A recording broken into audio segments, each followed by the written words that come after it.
Un saludo cordial a todos y todas. Bienvenidos a este espacio de Latinoamérica Unida y Despierta, un programa de la Red TIVA, una intención de caminar, conversar con las gentes latinoamericanas, con quienes tenemos el deseo de profundizar en las coyunturas de lo que está aconteciendo en cada país, las formas en que se están presentando las situaciones políticas, económicas, y de esa manera poder ir entendiéndonos, tanto en buscar lugares comunes, lugares de divergencia, pero sobre todo nos interesa mirar qué podemos hacer juntos, hacia dónde vamos juntos y cómo vamos resolviendo estos asuntos. Mi nombre es Gaviota Marina Conde Rivera y le doy la palabra a Ángel, quien es un compañero de la Red TIVA también. Buenas tardes. Bueno, en México el próximo 2 de junio se llevará a cabo el proceso electoral más grande de la historia de la nación. La ciudadanía tendrá la posibilidad de votar por la presidencia de la República, gobernaturas, senadurías, diputaciones, presidencias municipales, alcaldías de la Ciudad de México. En el panorama se visualizan dos fuerzas políticas predominantes. Por un lado, la fuerza política encabezada por la candidata a la presidencia Claudia Sheinbaum del Movimiento de Regeneración Nacional, que representa la continuidad del proyecto iniciado por el presidente actual Andrés Manuel López Obrador, denominado la Cuarta Transformación. Claudia Sheinbaum tiene un perfil de izquierda institucional y progresista, con el lema por el bien de todos, primero los pobres. Sus propuestas centrales se basan fundamentalmente en la consolidación de lo que se denomina un estado de bienestar y una sociedad de cuidados orientada a garantizar los derechos de los que menos tienen, con la finalidad de erradicar las desigualdades sociales y las desigualdades de género. Y por otra parte se encuentra el Frente Amplio por México, formado a través de una aglutinación de los partidos políticos, en donde se encuentra el Partido Revolucionario Institucional, el Partido de Acción Nacional y lo que queda del Partido de la Revolución Democrática. Esta fuerza política tiene como principal imagen contendiente para la presidencia la ex senadora del PAN, Xóchitl Gálvez, y sus propuestas y narrativas están orientadas a afrontar los problemas de seguridad pública, a resguardar la independencia del Poder Judicial, la autonomía de la institución electoral, así como la defensa de los organismos autónomos creados durante la etapa calderonista y de Peña Nieto. Las campañas políticas que dieron inicio el pasado 2 de marzo han estado plagadas de tensiones y ataques constantes. Entre estos últimos destaca lo que se denomina la guerra sucia, orquestada por los partidos de oposición a través de las redes sociales, con el apoyo de los medios de comunicación masivos y tradicionales, como Televisa y TV Azteca, que han creado ataques sistemáticos a través de noticias falsas, la distribución de mensajes en X, con la leyenda de narcopresidente, y las constantes asociaciones entre el presidente con el autoritarismo, la dictadura y el comunismo. Dentro del propio Instituto Nacional Electoral, encargado de organizar y coordinar las elecciones, ha habido señales de simpatía hacia el Frente Amplio por México. Este es el caso del exconsejero presidente del INE, Lorenzo Córdoba, que estuvo en funcionamiento del 2014 al 2023, que desde la llegada de AMLO a la presidencia, el exconsejero, lejos de ser el árbitro imparcial para garantizar los derechos políticos de la población mexicana, optó por asirse de la mano de las fuerzas políticas de derecha y convertirse en parte de la oposición misma, que se materializó al término de su periodo, que fue cuando se incorporó de manera abierta como simpatizante del Frente Amplio por México. Algo similar ha sucedido con el Poder Judicial. En nombre de la autonomía que detenta su poder, han limitado reformas, cambios institucionales y constitucionales, además de la aplicación de la justicia para expresidentes y exfuncionarios relacionados con la corrupción, además de que han utilizado los recursos legales para permitir el despojo y la rapiña sistemática de los diferentes grupos empresariales. Magistrados del Poder Judicial han declarado abiertamente su simpatía por la derecha política y su oposición a Andrés Manuel. El desarrollo de estos elementos van de la mano con el ascenso de las derechas a nivel internacional y la influencia de grandes grupos empresariales con importantes intereses en América Latina y, por supuesto, en México, con una agenda marcada y en funcionamiento de manera sistemática, en el caso de México, en el que la candidata Claudia Sheinbaum tiene altas posibilidades de vencer en las próximas elecciones. La finalidad de estas fuerzas opresoras es el desprestigiar, de deslegitimar el ejercicio electoral y agudizar la presumible polarización social que existe en el país y construir así la segmentación deseada en un futuro próximo entre derecha e izquierda política. Así tendría lugar la entrada de nuevas fuerzas políticas de derechas que hoy se encuentran encumbradas en los nichos de la Iglesia Católica más conservadora, en los grupos empresariales vinculados a la concepción libertaria y en los medios de comunicación controlados por los magnates de diversos sectores de la burguesía. En las últimas semanas han aparecido en diversos medios de comunicación los posicionamientos políticos de las dos personas que más concentran riqueza en el país. Muy conocidos, Carlos Slim y Ricardo Salinas Pliego, este último vinculado con el franquismo español, el trumpismo y cercano a Milei, a Bukele y caracterizado por una gran vulgaridad. Claudia Sheinbaum tiene altas probabilidades de ser la próxima presidenta de México, representará lo que ellos autodenominan como el segundo piso de la cuarta transformación. Los desafíos que le esperan son múltiples y complejos. Además de enfrentarse a las fuerzas de oposición, debe aclarar el caso de los 43 estudiantes desaparecidos de Ayotzinapa, el control del poder político y de las Fuerzas Armadas, la desarticulación de Morena como movimiento popular, el descontento de amplios sectores populares que han sido ignorados e invisibilizados, entre otros temas pendientes que AMLO no pudo solucionar. La población mexicana sufre las consecuencias de las desigualdades sociales. La democracia está sentada en el trono de Damocles. México, tan lejos de Dios y tan cerca de los Estados Unidos, aún es el bastión esperanzador de un continente que gira hacia la derecha. Debemos estar atentos a lo que sucede en los próximos días e intentar analizar críticamente a la izquierda institucional sin justificaciones vanas y encontrando los rasgos de su debilitamiento. Bienvenidos y vamos a iniciar con esta conversación. Si nosotros generamos producción, que es la base de toda felicidad, porque no tenemos la oportunidad. Bueno, muy bien, gracias Ángel. Después de esa radiografía de este tiempo, ¿no? Llevamos desde marzo en la apertura de elecciones presidenciales y que se hace cada vez un panorama más interesante, y por eso hemos invitado a Román Moreno. Es economista y magíster en Historia de la UNAM. Cuenta con una amplia trayectoria como profesor de la licenciatura en Economía de la UNAM. Es director del Centro de Documentación e Investigación Ferroviaria, CEDIF, en Puebla, México. También hemos invitado a Gabriela Rodríguez, quien es economista de la UNAM. Se refiere a sí misma como habitante de la periferia, y los temas que ha investigado Gabriela están relacionados con la resistencia social, la autogestión y los procesos colectivos. Román y Gabriela, súper bienvenidos a este espacio, y iniciamos con la pregunta: ¿cómo se sienten hoy los mexicanos frente a esta nueva jornada electoral?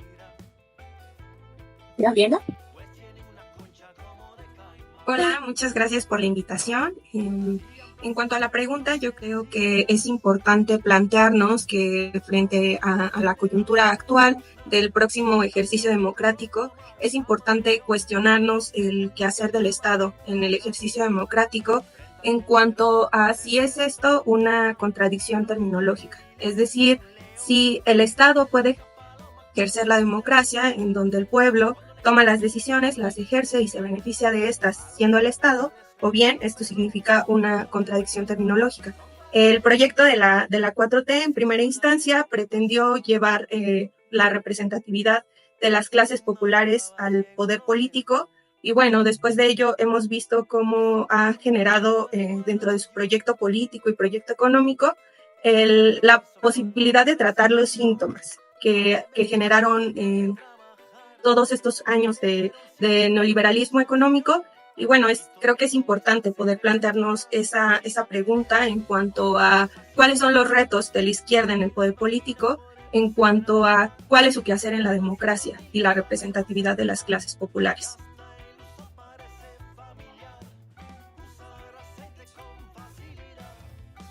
Muy bien, pues igual saludarles desde México a todos los que siguen la transmisión.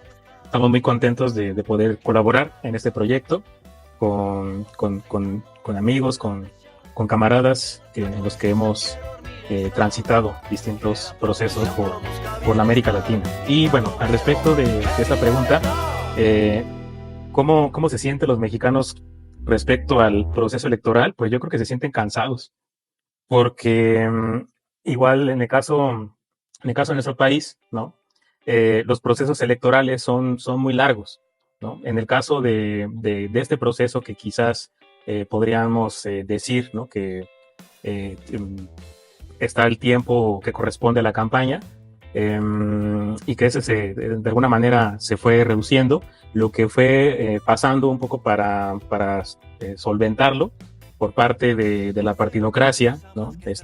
Amparada con ese planteamiento que deja aquí Gabriela, en esta cuestión del uso y del abuso de la democracia representativa por los estados capitalistas.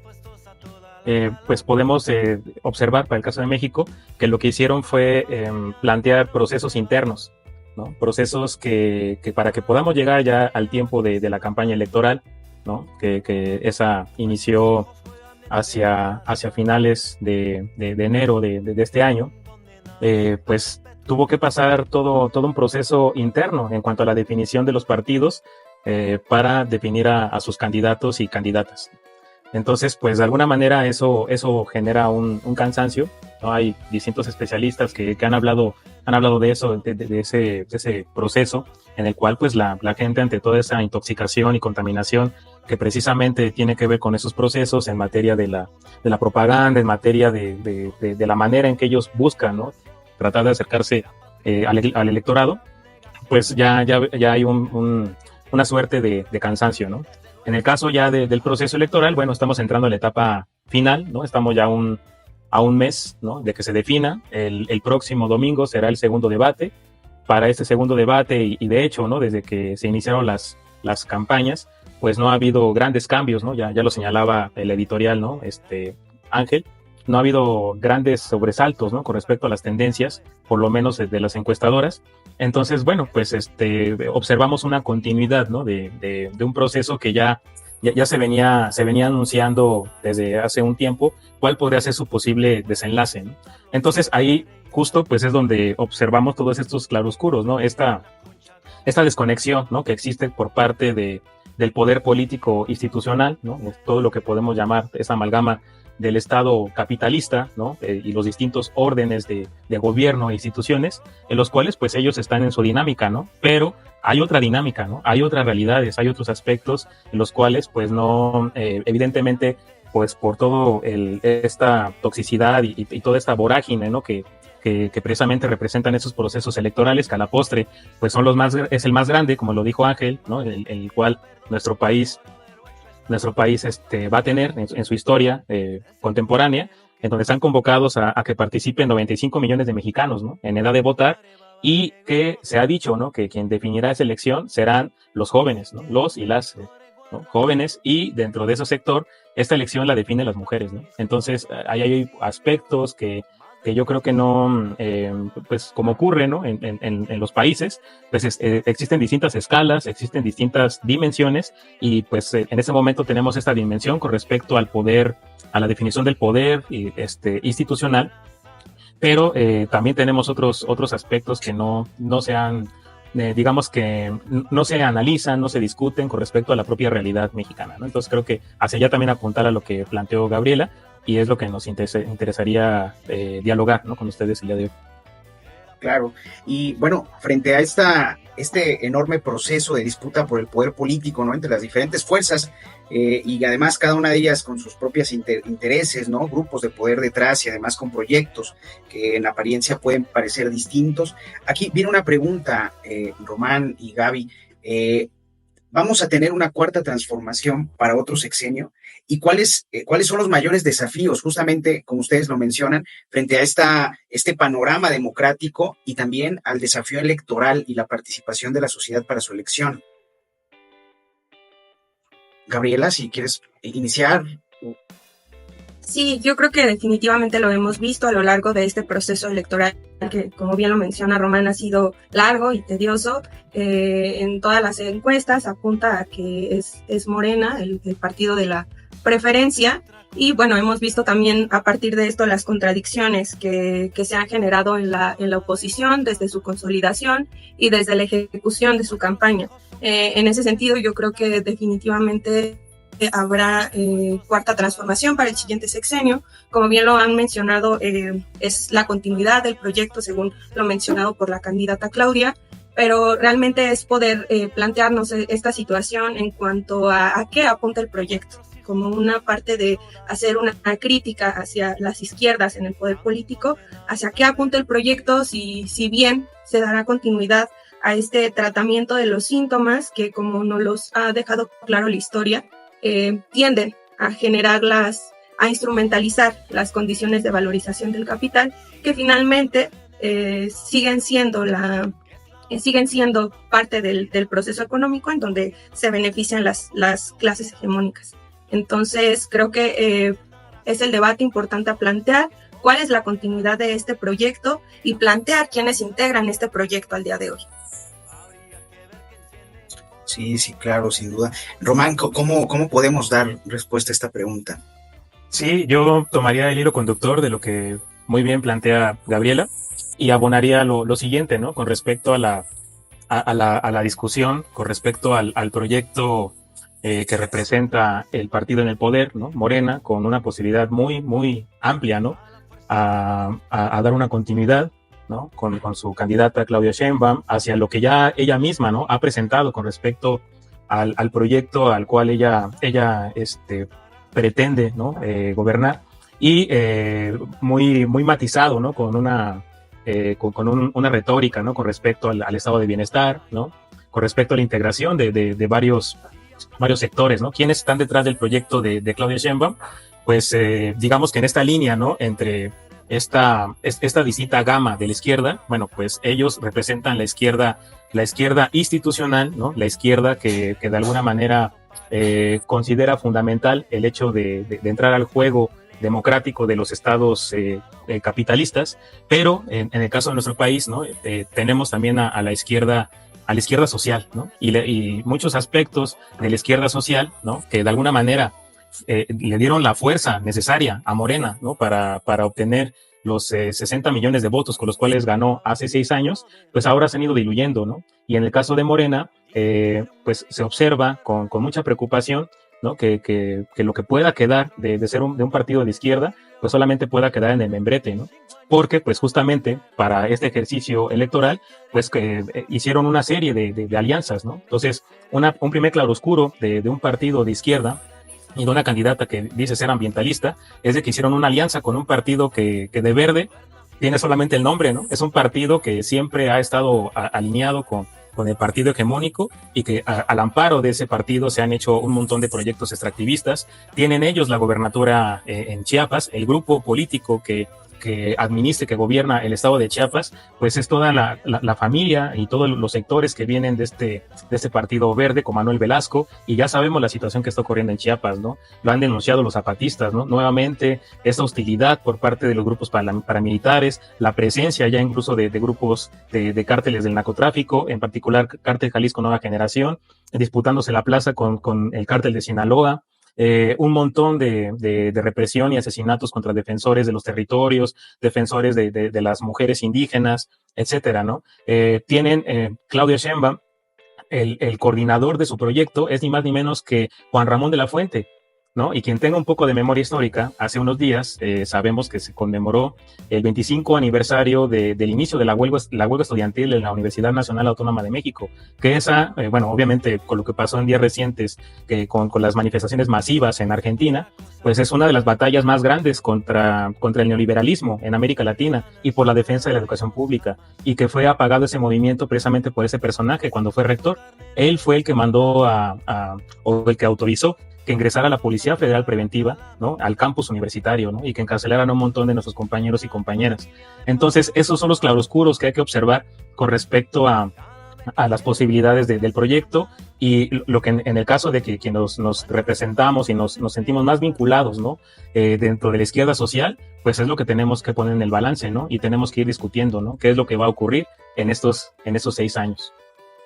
Muy bien, muchas gracias. Ahora, algo que hemos identificado en los últimos meses y prácticamente desde que comenzó este sexenio presidencial, hemos identificado una arremetida del Poder Judicial, ¿no? Ya no vemos al Poder Judicial como solemne, que no interviene, ahora lo vemos de manera activa, discutiendo y debatiendo con el Poder Ejecutivo. También vemos una campaña de los medios de comunicación que están de manera constante arremetiendo en contra del Poder Presidencial, Poder Ejecutivo, y también, bueno, como lo vimos, hemos estado siendo testigos también de ataques importantes a nivel empresarial, a nivel electoral.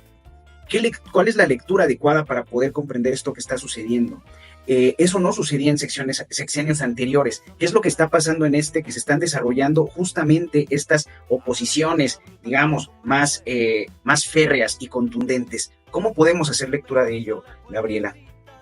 Ok, creo que podemos encontrar esos cambios en la dinámica política del país, precisamente en esta oposición de dos proyectos, uno que se presenta como un proyecto de izquierda, que representa los intereses de las clases populares, y bueno, el proyecto de derecha, que daría continuidad a lo ya establecido en el país por las décadas anteriores.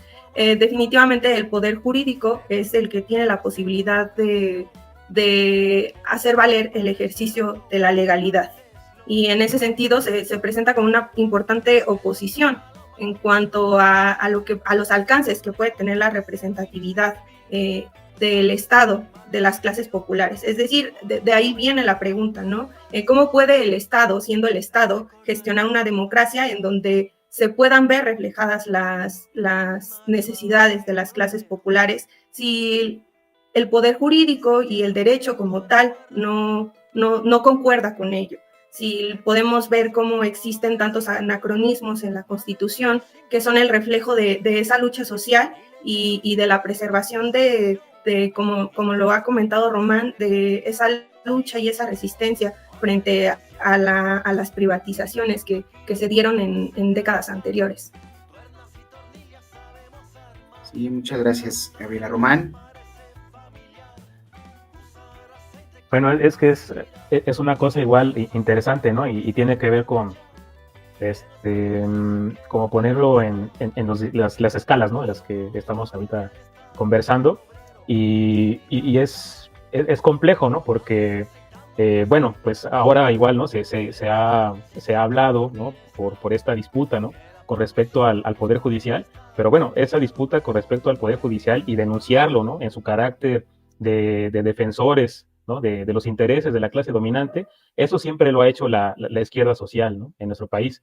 Evidentemente, eso nos pone, ¿no?, en el contexto de entender que esa discusión, ¿no?, que hay con respecto a estos proyectos, ¿no?, y dentro de la dinámica de los distintos grupos de la clase dominante, pues ahí sí comienza de alguna manera a adquirir una mayor presencia, ¿no?, incluso en los medios, tanto de un proyecto como de otro, ¿no? O sea, no debemos olvidar, ¿no?, sin hacer, digamos, aquí esto tan solemne y tan teórico, pero pues que en el siglo XX un gran estudioso de la ciencia política, ¿no?, Nikos Poulantzas, ¿no?, hablaba que pues la clase dominante no actúa, ¿no?, digamos que como de manera única, ¿no?, sino que la clase dominante tiene fracciones de clase, y que esas fracciones de clase pues son las que permiten dar las distintas escalas según el momento histórico que requiere el propio sistema capitalista, ¿no? Entonces, las que más se han observado, ¿no?, en el Estado capitalista son dos, ¿no? Una que promueve siempre los intereses nacionalistas, ¿no?, de alguna manera los intereses más populares, progresistas, y de otra parte, pues una fracción que de alguna manera está volcada hacia los intereses incluso internacionales, ¿no? Entonces, eso nos da una radiografía y una claridad, ¿no?, para entender esos dos proyectos de los que hablamos y de comprender, ¿no?, la izquierda, el papel que asume esa izquierda partidista, y entonces la confrontación que está teniendo con la Corte, porque pues sin hacer reformas radicales, ¿no?, haciendo reformas, valga la redundancia, reformas reformistas, pues de inmediato está poniendo, digamos que está afectando y está haciendo que la propia Corte muestre su raigambre, ¿no? Una raigambre que para el caso de la izquierda social siempre la ha mostrado, ¿no? O sea, la Corte ha encarcelado a compañeros, compañeras, ha hecho procesos para que de alguna manera no se puedan amparar un montón de movimientos sociales, ha retrasado un montón de discusiones con respecto a la agenda del movimiento feminista, del movimiento por la tierra. Entonces, nosotros, ¿no?, sabemos qué es la Corte, ¿no? Pero algo que sí es interesante es que en esta disputa que tiene con respecto al proyecto de la izquierda institucional, pues eso le está dando una posibilidad a que la gente, ¿no?, en tiempo real, ¿no?, a través de la mañanera y otros ejercicios, pues puedan conocer, ¿no?, quiénes integran el Poder Judicial, ¿no? Un poder que siempre se han parado a operar desde el oscuro, ¿no? Sí, bien, Gabriela Román, muchas gracias por esas respuestas. Y ahora, pensando en todo que esto que estamos discutiendo, en donde hay una clase, digamos, la clase política, la burguesía se encuentra de algún modo operando con sus diferentes facciones, ¿no? ¿Qué facción es la que se encuentra dentro del PRI-PAN, ¿no?, de esta amalgama que se está justamente formando como fuerza opositora para Morena? Ese es algo igual, ¿no?, bien interesante, ¿no? Al final, pues, van tendiendo, ¿no?, hacia sus intereses, y sus intereses, de alguna manera, están poniendo en un cristal, ¿no?, toda su demagogia, ¿no?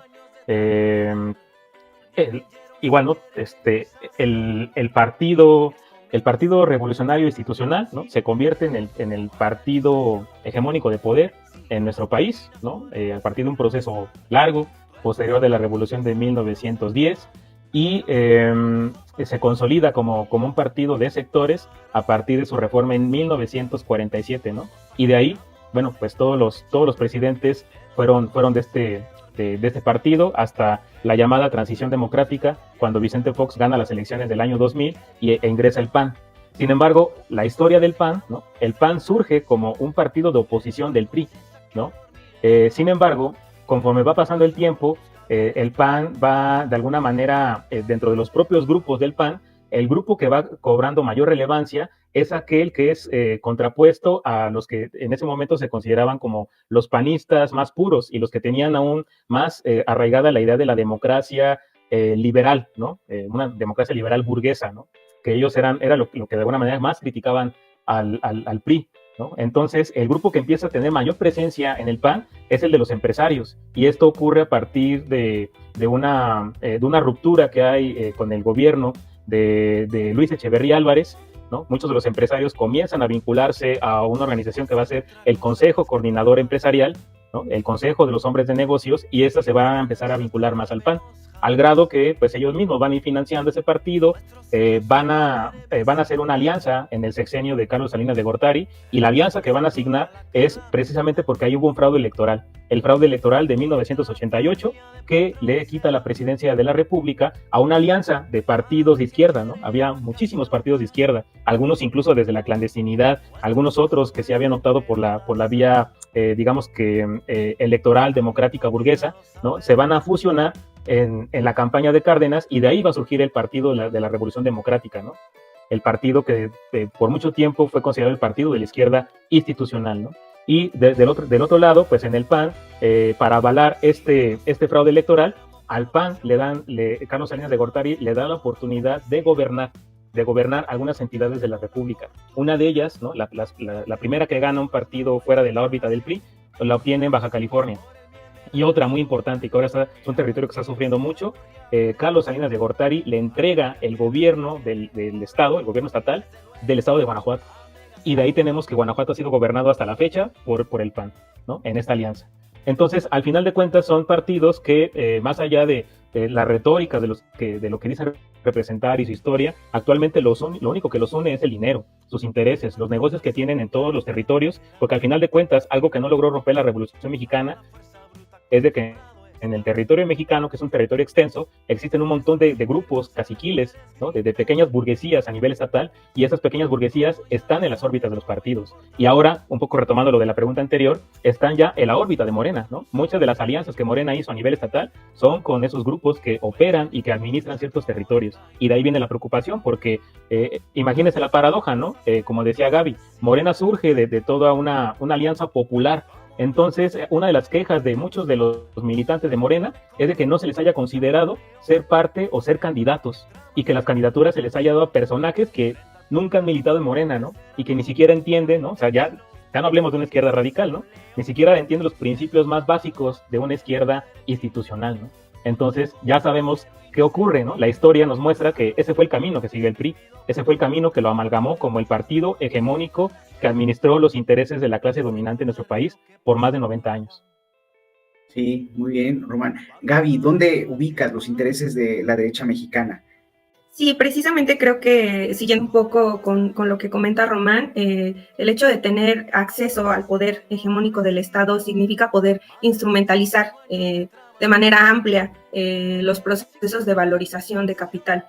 Lo vemos más notoriamente, como lo ha comentado Román, a nivel estatal y principalmente a nivel municipal, en donde se puede ver que no hay ese cambio de proyecto y que se han tratado precisamente los síntomas que está muy, muy claro en el proyecto, ¿no? En cuanto a que se dice que por el bien de todos, primero los pobres, que se ha tratado el síntoma de los pobres en cuanto a generar un remedio a ese síntoma, cuando en realidad tiene que ver con situaciones estructurales que un proyecto de izquierda institucional pues no va a tratar de raíz. Evidentemente, el no tener a la derecha con acceso amplio a la instrumentalización de valorización de capital sí significa sí hace un cambio notorio, pero eso no significa que la izquierda se esté planteando generar transformaciones radicales. Ahora, tiene una pregunta, algo que ha sucedido en América Latina, ¿no? Justamente también entendiendo que los partidos de izquierda institucional que llegan al poder van generando toda una serie de acciones que a veces los debilita, y también se va fortaleciendo las derechas justamente en esos territorios, porque es una dinámica que está desarrollando a nivel internacional como síntoma de una crisis estructural del modo de producción capitalista. Pero en ese sentido, de lo que acaban de mencionar, vemos en México el riesgo de que suceda un lawfare, como ha sucedido en Brasil, como está sucediendo en España, como ha sucedido en otras partes del mundo, en Argentina también. En México, en un futuro próximo, ¿podemos correr el riesgo de que se presente un lawfare? Pues ya lo han intentado, ¿no? O sea, digamos que poniéndolo ya en el contexto latinoamericano, no sé si decirlo incluso iberoamericano, porque ahora mismo que estamos teniendo esta charla, hay toda una disputa, ¿no? Con respecto en España, ¿no? Con acusaciones hacia la que era la esposa, ¿no? del presidente español. Tenemos y estamos muy atentos, ¿no? De lo que pasa en Colombia con el discurso que pronuncie Petro, ¿no? Con respecto a toda esta ofensiva de la derecha, ¿no? Estamos muy atentos a lo que está haciendo el estrambótico de Milei, ¿no? En la Argentina, ¿no? Y que desde acá igual enviamos un saludo solidario, ¿no? A todas las compañeras y compañeros, y por esa muestra, ¿no? Nuevamente de resistencia y de reivindicación de sus derechos por parte de los estudiantes. Y en Centroamérica, pues tenemos a Bukele, ¿no? Con esos procesos de buquelización, ¿no? Entonces, estamos atentos, porque precisamente eso que tú mencionas es uno de los recursos, ¿no? Dentro de esta disputa, ¿no? O sea, entendiendo la que es una disputa entre fracciones de clase, del uso del instrumental, ¿no? Del instrumental jurídico que les permite los estados capitalistas. Entonces, el hecho de que lo usen, pues yo creo que está abierta siempre la posibilidad, ¿no? Y ese es uno de los aspectos, ¿no? Dentro de esta perspectiva, ¿no? Del proyecto de continuidad de Morena, es uno de los aspectos que más les interesa y más les preocupa, ¿no? Digamos que podemos ver a nivel económico, pues está este discurso, ¿no? Con respecto al primero los pobres, pero a nivel político, a nivel, digamos que del entramado, ¿no? Que representa a nivel jurídico, pues la instrumentación del gobierno, pues ellos sí están muy interesados, ¿no? En avanzar con respecto a una reforma del Poder Judicial, precisamente buscando desactivar, ¿no? Cualquier posibilidad que pudiera haber de un golpe jurídico, ¿no? Como ha ocurrido en otros lugares de América Latina, ¿no? Quizás una lección importante con respecto a esto sería lo que pasó ni más ni menos que en Brasil, ¿no? Lo que ocurre en Brasil y que justamente todos estos lobbies y todo este poder judicial, ¿no? Vinculado con la burguesía transnacional, pues encarcelaron a Lula, ¿no? Y pusieron en jaque al gobierno de Dilma, ¿no? Y de ahí se vino una vuelta a un gobierno de ultraderecha, ¿no? En Brasil, ¿no? Entonces, digamos que dentro de los escenarios, ¿no? Que yo observo con respecto a Morena como proyecto, pues sí han ido ellos de alguna manera, y sobre todo observando cómo ha operado la Corte, ¿no? Con respecto a ciertas iniciativas que ellos han planteado, ¿no? Iniciativas de corte reformista, pero que aún así han alterado, ¿no? Pues de alguna manera sorprendido y han hecho que se enoje mucho, ¿no? Toda esta fracción recalcitrante, ¿no? De la ultraderecha en México, que para ellos siempre se sienten que están por encima de la ley, ¿no? Al final dicen, ¿no? Son nuestras leyes, ¿no?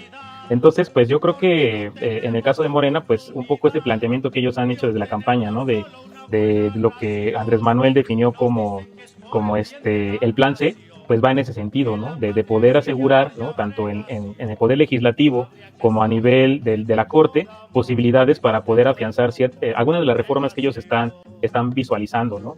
Y que pues tiene que ver también con muchos claroscuros de este gobierno, ¿no? O sea, digamos que este gobierno se planteó el hecho de poder avanzar con respecto al combate a la corrupción, y pues ese fue un aspecto que no ocurrió, ¿no? Y el primero, los pobres, pues ni siquiera a nivel instrumentalista, ¿no? O sea, los que se han beneficiado más en ese sexenio, pues son los que más tenían, ¿no? O los que más tienen, y ahí están los datos de Oxfam, ¿no? Con respecto a ese asunto. Sí, muy bien, Román, muchas gracias. ¿Tú cómo ves el riesgo de que se presente un lawfare, Gabriela?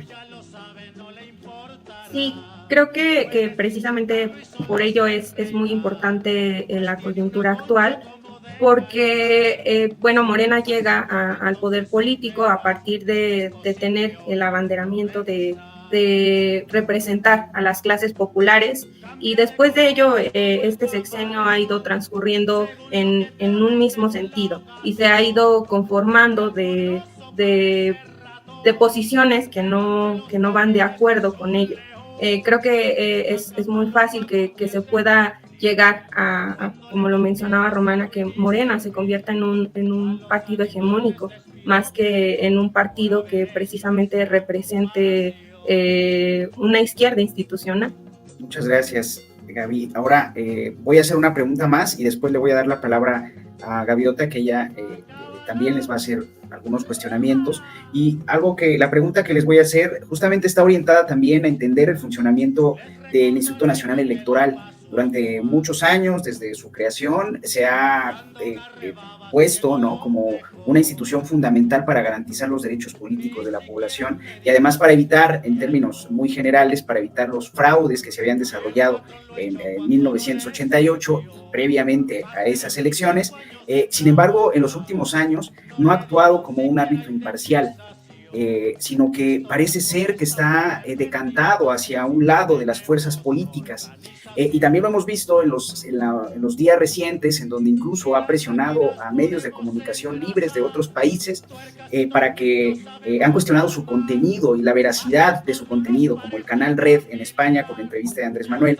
Y en días más recientes vemos que salió una resolución en donde Clara Brugada, que es la que está contendiendo para la gobernatura de la Ciudad de de México, ya no puede hablar del cártel inmobiliario. Ella y todo un grupo de funcionarios y funcionarias del cártel inmobiliario, que justo era un grupo de poder económico importante, que se enriqueció sobre la base de ofrecer y otorgar servicios de edificación en la Ciudad de México. Entonces, parece ser que el Instituto Nacional Electoral está cambiando su papel, su narrativa y su retórica. Desde fuera, ¿no? Y también para los que estamos adentro, ¿cómo podemos identificar estos cambios sobre la base de lo que nos han explicado en esta dinámica de la democracia representativa? Yo creo que justo ese tema, ¿no? Es muy importante para poner en contexto todo esto que hemos venido dialogando. Bueno, yo inicié, ¿no? Diciendo cómo están los mexicanos con respecto al proceso, pues cansados, ¿no? Y pues eso tiene que ver con la institucionalidad de la democracia representativa en nuestro país, ¿no? La institución, ¿no? que ampara y que tiene el propósito de llevar a cabo las elecciones. Eso se vincula, ¿no? Al final estamos hablando de la propia historia, ¿no? de la izquierda mexicana, ¿no? Si aquí en este país, ¿no? Y es algo igual que nos puede, nos une, ¿no? A nivel región de América Latina, quien ha impulsado los procesos de democratización siempre han sido en nuestros países desde la izquierda, ¿no? En sus distintas magnitudes, en sus distintas posibilidades, pero eso siempre ha sido así, ¿no? Entonces, entender la historia de los procesos electorales, pues es entender la propia historia de la izquierda. Y eso tiene a colación con ahora el Instituto Nacional Electoral.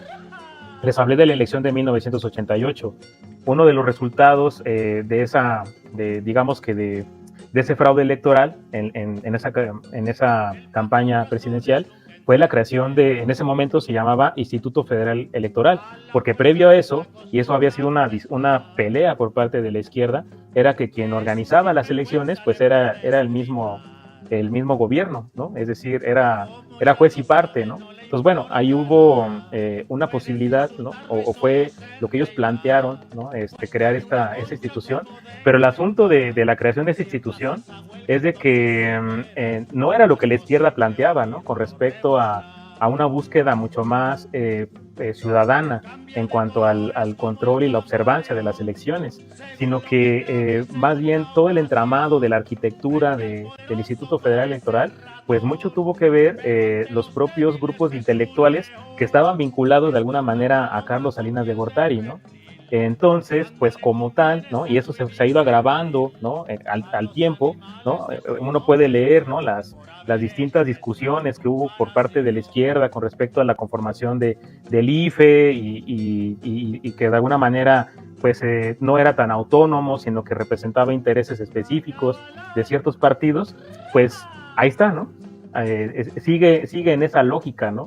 Y la lógica de cómo opera ese instituto con respecto a los grupos dominantes, y que lo único que fueron haciendo fue hacerlo mucho más técnico, tecnocrático, ¿no? En cuanto a cuando presentan, ¿no? Todos los ejercicios y los modelos estadísticos de cómo llevaban a cabo el cómputo, etcétera, y que al final eso permitió avalar otros fraudes, ¿no? El fraude también el 2006, ¿no? Que fue muy, muy claro, y que lo quisieron avalar a partir de un ejercicio y un modelo estadístico, ¿no? Entonces, ahí siempre están presentes, y con lo que tú comentas, bueno, pues digamos que es una muestra más, ¿no? De cómo cuando hay una denuncia, ¿no? Con respecto a los intereses de un grupo específico, donde hay un candidato, ¿no? Que es el candidato al gobierno de la Ciudad de México, que representa los intereses de los inmobiliarios, ¿no? En esta ciudad, pues de inmediato pues se salen las señales de alerta y censura, ¿no? Pero esa censura y esa forma ya la hemos visto otras veces, ¿no? Es la misma mecánica, ¿no? Y desde la izquierda institucional, ¿no? Es interesante, ¿no? Porque hay representantes de todos los partidos, y dentro del representante del partido Morena, en las discusiones en el INE, bueno, por ahí está Gerardo Fernández Noroña, y él les ha dicho, ¿no? ¿Cómo es posible, ¿no? Ahora que es esta petición del cártel inmobiliario, ahí sí hay censura, ¿no? Y le enlistó que por lo menos ellos tienen 10 procesos en los cuales se ha evidenciado que que los otros partidos, en este caso los del Frente Fuerza y Corazón por México, han violentado la ley electoral, ¿no? Y no se les ha sancionado, ¿no? Entonces, el escándalo mayor fue cuando Xóchitl Gálvez quiso utilizar los colores del instituto, que es el color rosa, que también lo utiliza la ultraderecha en sus marchas a favor de la democracia, ¿no? Y que marchan por nosotros, que somos la sociedad civil, o así nos llaman, ¿no? Y que quería ya hacer una campaña diciendo que todos los recursos, ¿no? Todos los programas que se entregan no son de Morena, sino que son derechos, y que aunque no voten por Morena no van a tocar esos derechos, ¿no? Entonces, ese ya es el alcabose, ¿no? Y se muestra, ¿no? Se pintan como son, ¿no? Esta ultraderecha, facha, ¿no? Falta de una claridad, ¿no? Y que lo único que siempre utilizan, ¿no? Evidentemente es su poder económico, ¿no? Para poder violentar, ¿no? En todos los niveles que pueden, ¿no? Entonces, eso pasa. Muchas gracias, Román. Gabriela, ¿qué ha pasado con el INE? Sí, igual únicamente me gustaría complementar lo que comenta Román en cuanto a que cómo se forma dicha institución y los intereses de quién forman dicha institución, los intereses que formaron el INE. En ese sentido, pues precisamente en este proceso electoral, y no solo en el anterior también, se puede ver claramente hacia qué apunta. Y bueno, en este proceso electoral definitivamente lo hacen de forma muy descarada, podría decir, ¿no? En cuanto a los procesos que ya ha mencionado Román, y creo que evidentemente el que la derecha mexicana marche por la democracia y marche por las instituciones, pues es un claro ejemplo de hacia dónde apunta sus intereses, que principalmente pues es el interés económico. Todo lo que escuchaba, hay un asunto que se nos viene presentando y es la mediática. La mediática con una arremetida bien difícil que desde abajo y con los medios que tenemos desde abajo es difícil de confrontar. Y nosotros lo estamos denominando un poco como una otra forma del FER, ¿no? Como la media FER o las comunicaciones también haciendo el contrapeso desde la posverdad, ¿cierto? Desde una verdad que es mentira, pero que se posiciona como verdad. Y estuvimos viendo algunas cosas y nos dimos cuenta que en México durante esta campaña es supremamente fuerte. ¿Ustedes cómo lo analizan? ¿Eso cómo viene afectando al proyecto? Pero si bien tenemos al equipo de AMLO, ¿cómo viene afectando a esas izquierdas que no hacen parte del macroproyecto AMLO? Y Claudia, por supuesto. Bueno, yo solo diría, ¿no? Con respecto a eso, ¿no? Creo que ese es otro mecanismo, ¿no? Hablábamos hace rato de un mecanismo que viene a partir del uso de las leyes, ¿no? Del uso de las instituciones, ¿no? Y ya poníamos un poco en el contexto de qué va, ¿no? Toda esa institución que en el caso de nuestro país tiene por obligación, ¿no? El llevar adelante las elecciones.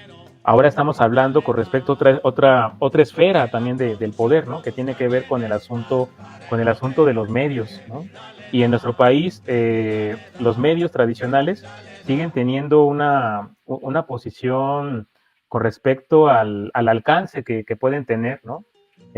Muy, muy, muy amplia, ¿no? Entonces, por un lado tenemos eso, y por otro lado, ¿no? También tenemos ese ejercicio que la otra vez comentábamos con respecto a los medios y a la manera de comunicar, ¿no? Con respecto al proyecto de la Cuarta Transformación, que es el ejercicio de la mañanera, pero que también es interesante, desde la mañanera igual hay digamos que hay una cuestión de definir, ¿no? Quién sí es de izquierda y quién no es de izquierda, ¿no? Quién sí es progresista y quién no es progresista, ¿no? Y ha llevado a extremos, ¿no? De que Andrés Manuel, ¿no? Desde el púlpito de la mañanera se ha referido, ¿no? A gente, ¿no? Y a movimientos con una amplia trayectoria de lucha, ¿no? Y los digamos que ha cuestionado su trayectoria, ¿no?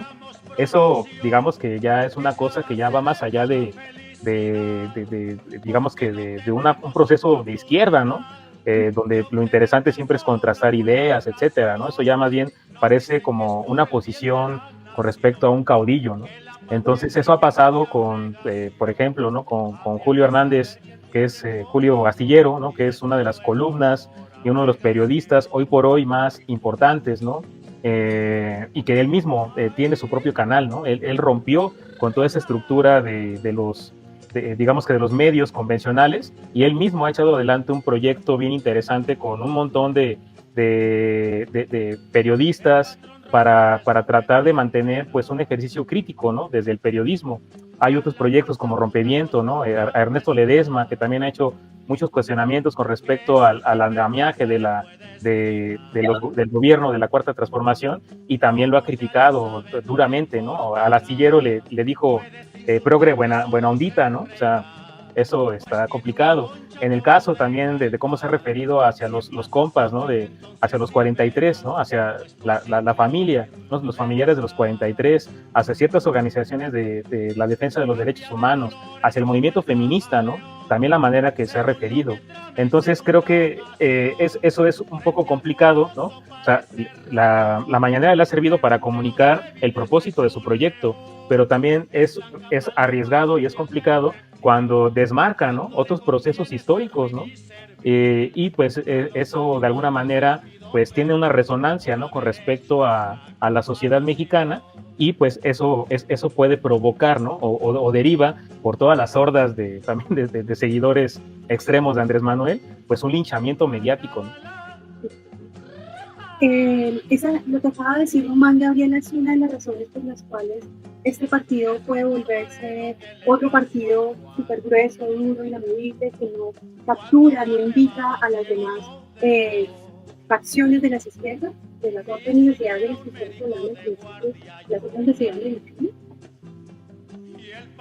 Sí, creo que me gustaría poder agregar en ese sentido que si bien podemos ver precisamente los posicionamientos del proyecto desde la mañanera, los posicionamientos desde los medios hegemónicos de comunicación, pero creo que queda claro que ninguno de los dos narra las realidades de precisamente la parte de la población que no entra dentro de los intereses a defender.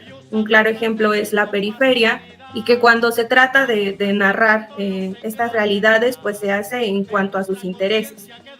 Lo pudimos ver con las narrativas que se dieron durante mucho tiempo acerca del funcionamiento del transporte público y principalmente del transporte público que unía la periferia con la Ciudad de México, que se ocupaba en esos dos sentidos, ¿no? En cuanto a respaldar un proyecto o bien hacer una crítica a este proyecto por la disputa del poder, pero la realidad es que vive la gente, que tiene que vivir esa realidad que a veces es indigna, pues no se ve representada en los medios de comunicación y muchas veces tampoco se ve representada en las redes sociales, ya que si bien no es una palabra que pueda abordarse desde la parte académica o desde la parte de un posicionamiento político en cuanto a las dinámicas que sugiere la disputa por el poder. Se siguen dando narrativas desde la resistencia social, sí, claramente, pero estas no están reflejadas en esta disputa por el poder. Porque como sabemos, pues la historia nos los ha demostrado, este nuevo ejercicio democrático no es tan diferente a los que ya hemos vivido. Bien, pues ha sido un ejercicio de gran reflexión, además que nos han ayudado a dibujar justamente un retrato de cuerpo entero la política mexicana y sus contradicciones, ¿no? Vista desde una perspectiva crítica. Quisiéramos escuchar una reflexión final, un cierre de parte suyo. Gaby, ¿quieres iniciar?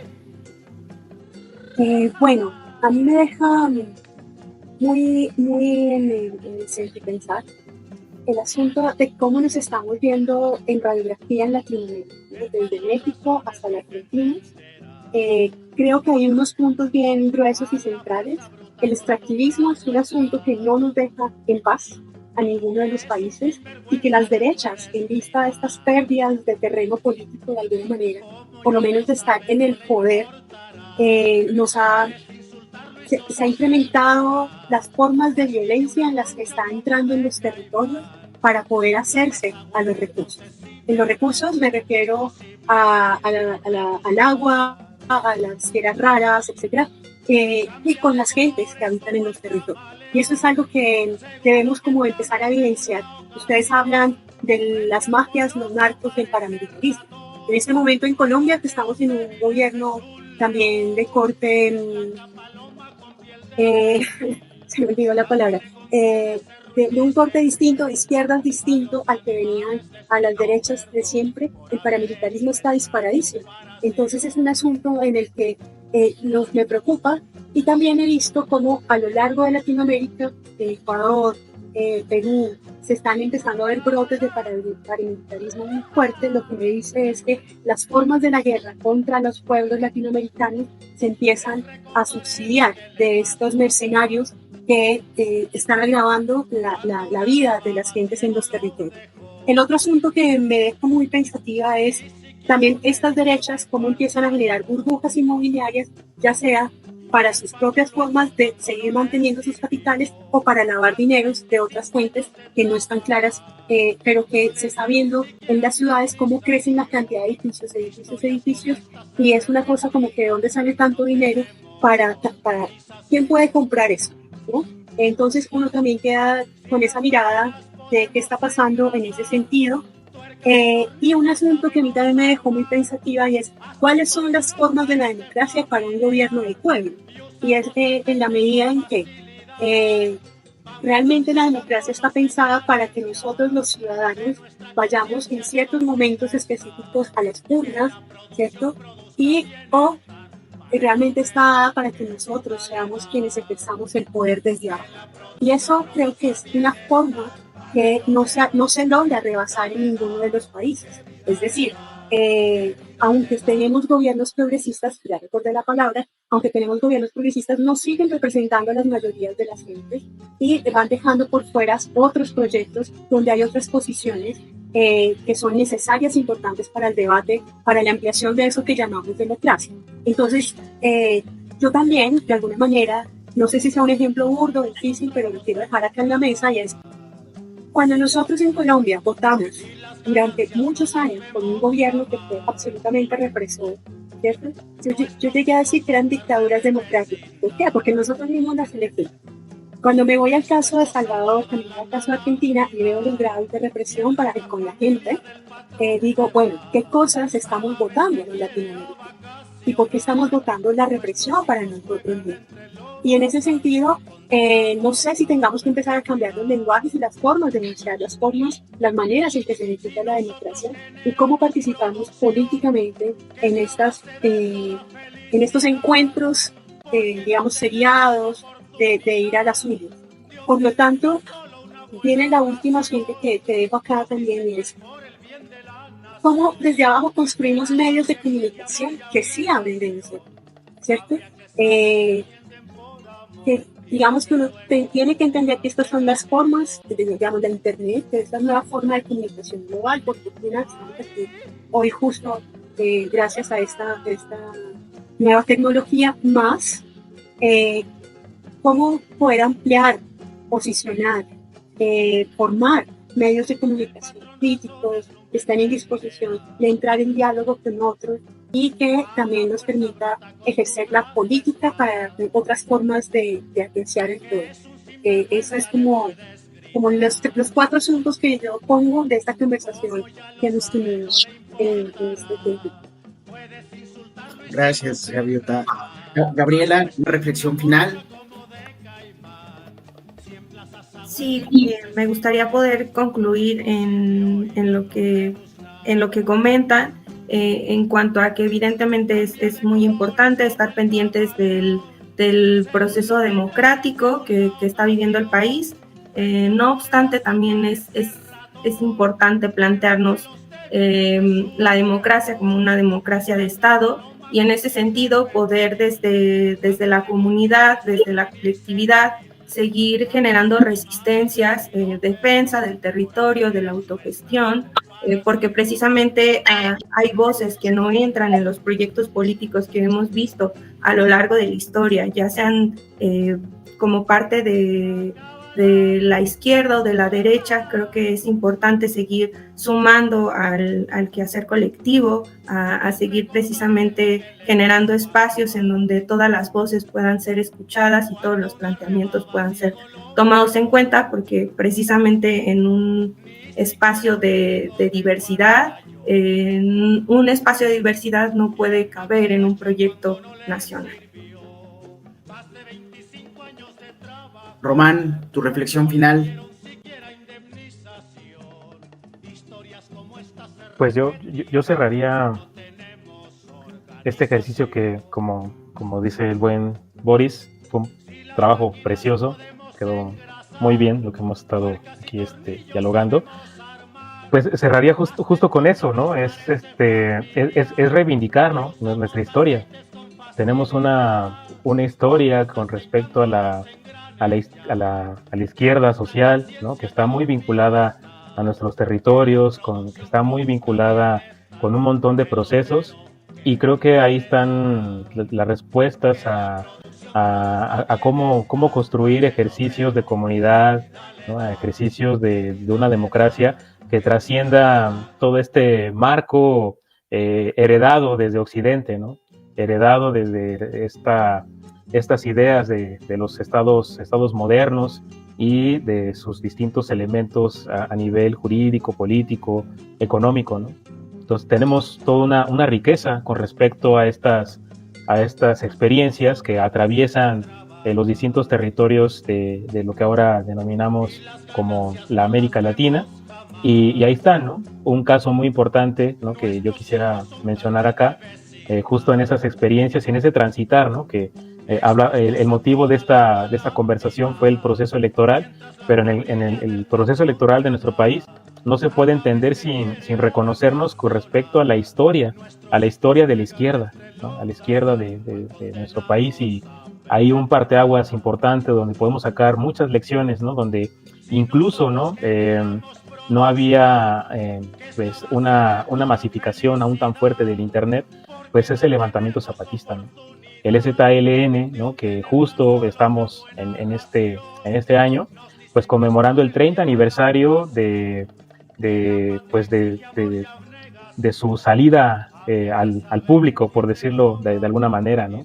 Obviamente previo hubo una serie de años, ¿no?, por lo menos 10, ¿no?, de manera ya formal, previo a que pudieran salir a la luz e iniciar la guerra, ¿no?, la guerra contra un Estado mexicano que, así como lo menciona Gaby, un Estado mexicano que los había ignorado, olvidado, que nunca habían aparecido, ¿no?, en toda esta amalgama, ¿no?, de la definición de elecciones, proyectos políticos, etcétera, nunca habían figurado, ¿no? Entonces ellos le declaran la guerra al Estado mexicano y posteriormente se dedican a trabajar en la construcción de una propuesta distinta, ¿no?